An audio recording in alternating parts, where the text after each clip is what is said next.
Sebelumnya, Menteri Pertahanan Republik Indonesia Prabowo Subianto bertemu dengan Menteri Pertahanan China Wei Fenghe di Kota Xi'an, Provinsi Shaanxi pada 18 November 2022.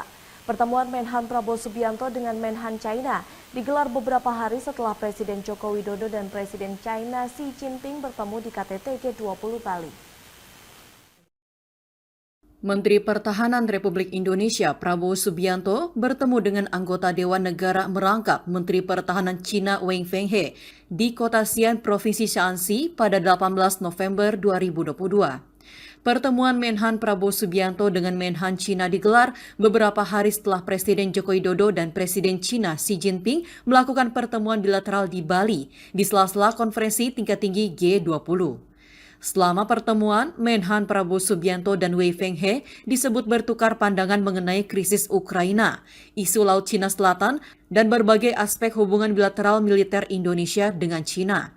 Menhan Prabowo Subianto pada kesempatan itu menyatakan, militer Indonesia bersedia bekerja sama dengan militer Cina dalam menjalankan konsensus yang dicapai oleh Presiden kedua negara.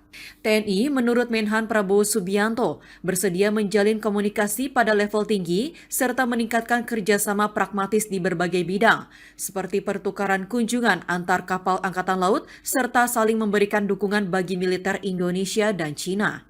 Menhan Prabowo Subianto dan Wei Fenghe juga menyepakati latihan militer bersama rutin yang sempat terhenti akibat pandemi COVID-19. Sementara itu, Jenderal Wei Fenghe mengatakan, China dan Indonesia sesuai arahan strategis pemimpin kedua negara telah menjalin hubungan baru bilateral yang didorong oleh kerjasama politik, ekonomi, budaya, dan maritim. Wei Fenghe juga menekankan pentingnya China dan Indonesia lebih berperan signifikan dalam memelihara keamanan dan stabilitas di kawasan di tengah situasi terkini di Asia Pasifik yang menghadapi tantangan secara kompleks.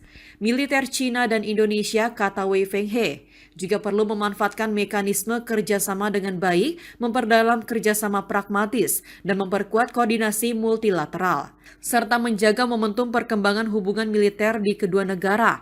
Dalam kesempatan tersebut, Wei Fenghe menyampaikan selamat atas keberhasilan Indonesia menggelar konferensi tingkat tinggi G20 di Bali pada 15 hingga 16 November 2022. Sementara Menhan Prabowo Subianto yang juga menjabat Ketua Umum Partai Gerindra menyampaikan selamat atas keberhasilan Partai Komunis Cina menggelar Kongres Nasional ke-20 pada Oktober 2022.